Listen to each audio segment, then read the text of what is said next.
जोंनिनो चिरां डिस्ट्रिक्टनि सुइदु समस्तिनि खुंग्रिं प्राइमारि अफिसाव दिनै मोनसे मेल खुंदों। बे मेलानो जादों जाहैबाय जयनिं प्रग्राम।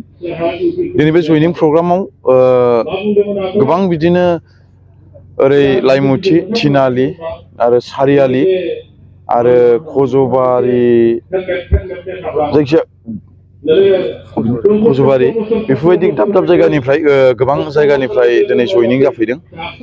दिनै बे जयनिंआवहाय बेल' मानसि जानाय नङामोन, गोबां दंमोन।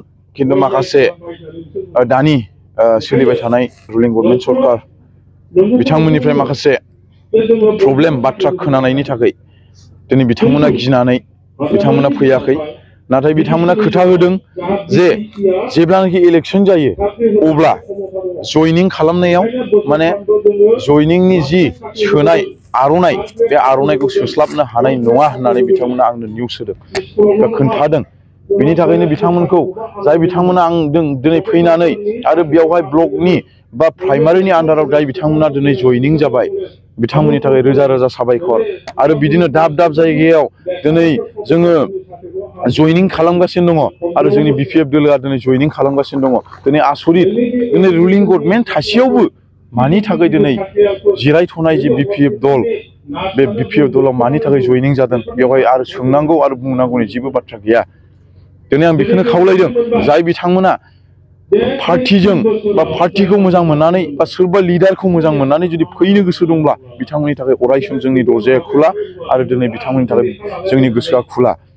दिनै आङो बेखौनो बुंनो सानदों, जाय बिथांमोना फैबाय बिथांमोननि थाखाय रोजा रोजा साबायखर। आरो जाय बिथांमोना फैबावगोन बिथांमोना जोंजों जगाजग लानो हागोन आरो सारमोनजों जगाजग लानो हागोन। आरो दिनै आंनि आन्दाराव नैबे सुइदु समस्तियाव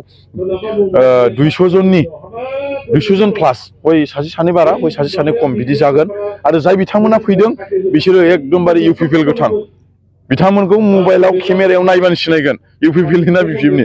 आरो दानि UPPL सरकारनि माखासे मानसिफ्रा बुंबाय थायोना BPF नि मानसिया BPF खौनो सोदों होननानै।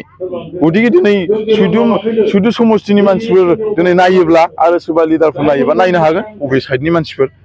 आरो बिथांमोना मानि थाखाय दिनै बेल' जादों, बिथांमोननि माखासे खोथा दङ, बे खोथाखौ आं दिनै बुंथ'ला, नङाबा बिथांमोननि थाखाय प्रब्लेम जाहैगोन। आरो बिथांमोना दिनै हरनि गेजेराव मा खामानि मावदों बे जयनिंआव फैनो नागिरनायाव, बिथांमोननि माबाखौबो आं दिनै बुंला, बुङोब्ला आरो दुखु मोनलायनाय जायो। गतिके बिनि थाखायनो जाय बिथांमोना फैबाय बिथांमोना फैबाय, आरो जाय बिथांमोना फैयाखै बिथांमोना उननि समायाव आंनो खोथा होदों आरो बिथांमोना आंनो लिस्टखौ हैगोन आरो बिथांमोना लिस्ट खालामगासिनो दङ। बेनोसै। दिनै नंगौ, दिनै जि खामानिखौ दिनै जोंनि रुलिं गभर्नमेन्ट सरकार, बे सरकारा गोदो जेब्लानाखि सरकार दायाखैमोन, बिटिआर सरकार, बे समाव गोबां बाथ्राखौ बिथांमोना बुंदोंमोन।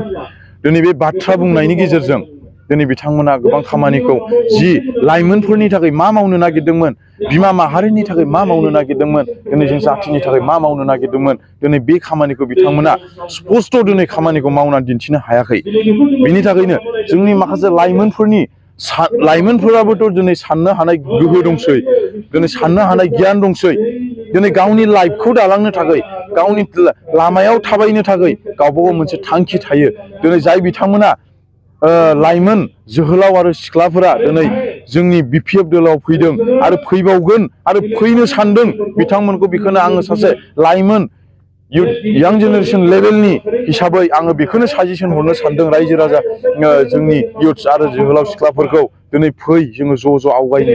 मानो होननानै बुङोब्ला आंबो सासे लाइमोन, आंबो सासे यां जेनेरेसन लेभेलनि मानसि। दिनै जोङो माखासे बोराय बुरै ना, बोरायफोरनि आन्दाराव जों मानो थाबाय थानो? जोंहाबोथ' मोनसे पावार खालामनांगोन जोङो लाइमोनफ्रा। दिनै जोङो मोनसे खामानियाव जोङो थाबायनो थाखाय दिनै थांखि आरो चेलेन्ज होनाया दिनै जोंनि गेजेराव थानांगौ।